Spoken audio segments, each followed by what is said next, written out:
Okay. Well, first of all, let me say thank you for coming and talking to us. I know that the topic of discussion is about the disturbing news that we received this morning from Bombardier Layoff about the workforce reduction and suspending one of the programs, which was the Lear 85. And certainly, with the numbers, we have been in conversation with them and trying to figure out exactly what the future is. That conversation has not stopped, and we're continuing that conversation as we start moving forward. But anytime we start talking about losing any types of jobs here in the city of Wichita and in that particular industry, which is certainly a challenging industry for our community, is disturbing because it does affect our community and affect families and individuals. And so we're going to continue working in that effort and being able to see how we can assist those families and also that particular company during these challenging times. But I know a lot of discussion is also with, for this particular new program, what was actually provided as far as when we started going forward. And so we have Tim Goodpasture is going to talk with you a little bit about the details as to what was going on, what the city and the county and the state agreed upon, and from that standpoint, exactly where they're at. And then from that standpoint, we'll come back and we'll do some question and answers for you. Okay? Tim Goodpasture. Good afternoon. Let me reiterate what the mayor has said, that this is certainly challenging news to receive about the layoffs, and we're certainly concerned for those individuals that will be affected by this, and concerned for the company as well. That being said, I want to provide you with a little bit of background on the particular economic development grant agreement that the city has entered into with Learjet. And let me first make it perfectly clear that the program that is being affected by these layoffs, as the mayor said, is the Lear 85 or the L85 program. The city's agreement does not in any way, shape, or form have anything to do with the L85 program. That was a program that was incentivized by the state, not by the city or by the county. The agreement that the city has was approved in November of 2011, and that was a $1 million grant that was approved, $1 million for the city and $1 million for the county as a matching grant for an Economic Development Administration or EDA grant to build 2 large parking facilities on Airport Authority ground that is then leased to Learjet. As part of the program that was incentivized by the city and the county, there were specific job targets over a several-year period, and Learjet is required to report annually to the city and to the county where they're at with those job creation numbers.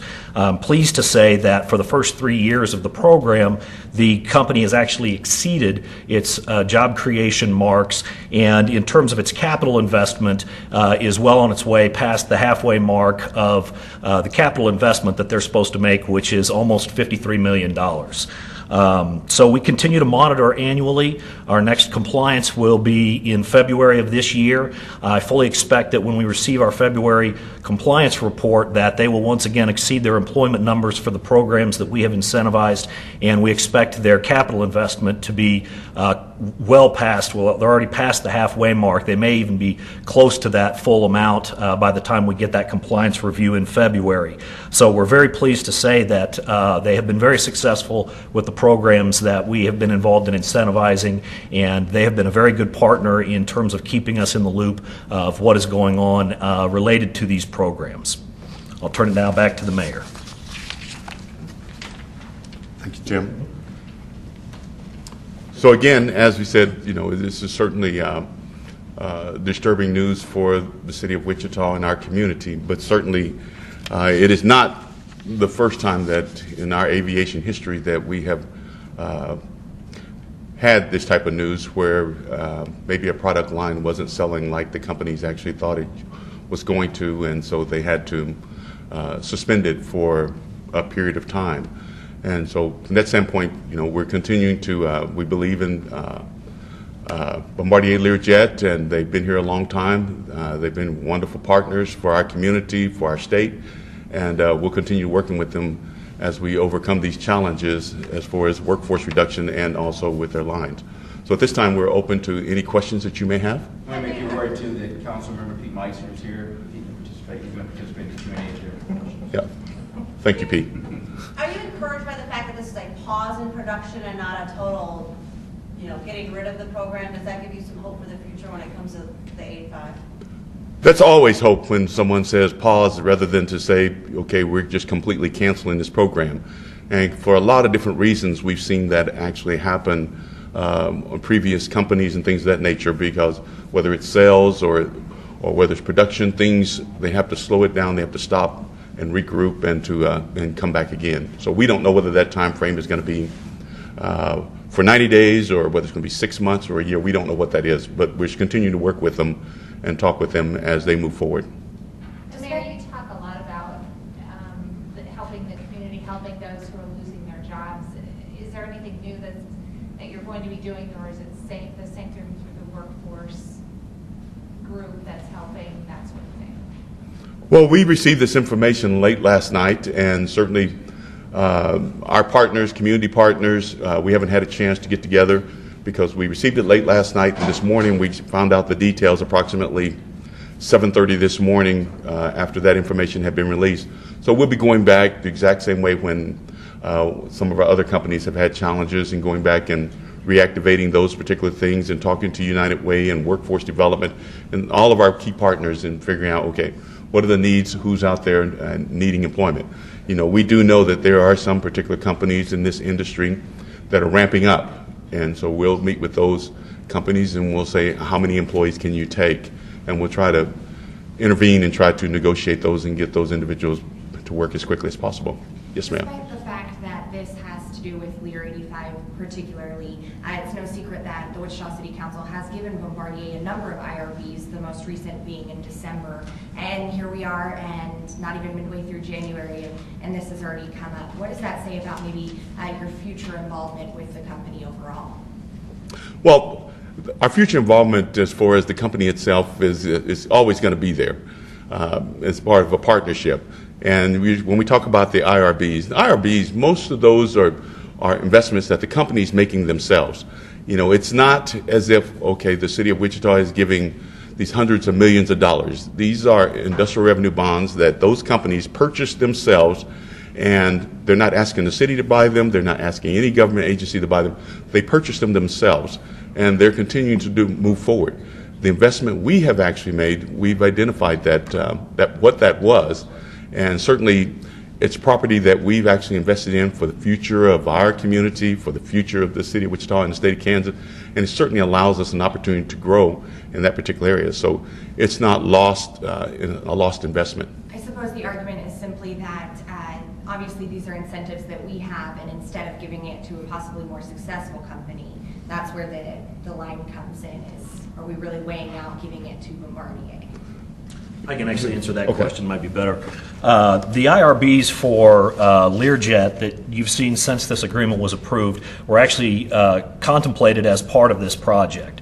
So when Learjet came to us and was talking about the project, and they were looking at almost $53 million investment, we talked about utilizing IRBs as the financing mechanism to allow for a property tax abatement. That's the incentive that they achieved as part of this project. So the IRBs are the mechanism through which they're able to achieve that abatement. So we have agreed, we had a 5-year letter of intent to go through this project, and as they build it out, we will issue industrial revenue bonds. And as you said, we did our last one in December. Learjet actually does 2 a year, and we did last year, I think it was close to $20 million in IRBs that, but for this project, would not have occurred. So. And that's in our agreement. We have a statement. You mentioned contemplating who we would and wouldn't do. We do have an agreement with them that they have to invest a minimum of $48,700,000 to keep the second 5 years of the property tax abatement. So if they do not make that investment, they can be denied a second 5-year tax abatement. But if we look at the IRBs that were issued last year and what we know what they've done in capital investment for the first 3 years, they're at almost $45 million, actually over $45 million in investment for this project alone.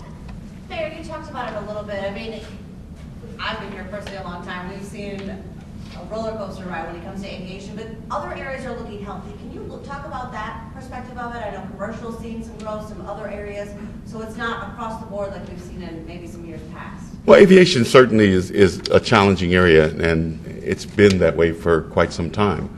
As you know, my background is in aviation, so I've had to experience a lot of it over the past few years in that particular area. And you're going to see that. A lot of it depends on a lot of things and what's happening, and it happens in cycles, whether we slip into a recession or whether sales. Certainly, you've seen, we've been to the White House to talk with them about exporting, and that's part of you seeing a lot of different things that are changing, where we are really pushing to work on our exporting and diversifying what we actually have and selling our aviation industry. We are taking on that responsibility of going out and selling our aircraft and various different maintenance things that we actually have to other places in other countries to grow our aviation industry. But you're seeing some successes elsewhere. I know that. Yes, we're seeing some successes, yes. You're reading stories every day we see in the media and in the news and with the Eagle about various different sales and the different companies that have future sales that are actually increasing, different countries that are purchasing aircraft at large numbers. When they're buying 20 and 30, 80 aircraft from us, that's going to be beneficial for us, and certainly that causes our companies to ramp up their lines. Take a few more questions. Sorry to go back to you, Tim. I know Tim? that you said that Bombardier reports on an annual basis in terms of the job numbers, and we've talked about this before. Yep. Have they ever gotten back to you on providing those specific numbers the past 3 years? Yes. Okay, And do you have those? I do. Okay. I do. If I can give them to you right now. Sure. In year one, they were supposed to create 400 new jobs. They created 413. In year two, they were supposed to create 625. They created 684. And in year three, they were supposed to create 600, and they created 616. By the end of the agreement states that they will have created a net new job creation of 450. They understood that the program was going to swing up in employment and then end up at net new jobs of 450 total. And year 1, 2, and 3, what years would those be? Just to make sure. 2011, 12, and 13. Perfect. And we'll be receiving a compliance report from them by the end of February for 2014. And that was 2017 is when that deadline is. That is right? correct. 2015, thank you. And they're still on track, as you mentioned. Correct. And the net new jobs refer really only to that slice of attached to the project, really. That's correct. In fact, our agreement is very specific. It actually states in there that our jobs are exclusive of the Lear 85 program. So it is very specific to the programs that we were involved in. Does that include the 75 or the 70 program? Yeah, and Those are also excluded or included? I'm sorry. they're included in ours. And ours was more detailed in terms of there's a center of excellence in engineering, a center of excellence in IT. There's a new customer delivery center. Ours were more kind of in talking about some of the new facilities that they were going to build out, improvements they were going to make to existing facilities to accommodate some of the other lines that they have. So the main piece of Learjet that is specifically excluded is the Lear 85 production. Correct. Any questions for Councilmember Meitzner? He's got Meitzner? passion and interest in Do you this have- area, so he's here. Get him on. He has something he's wanting to say because I can see it on his face. Go ahead, Tim. Go ahead. That's good.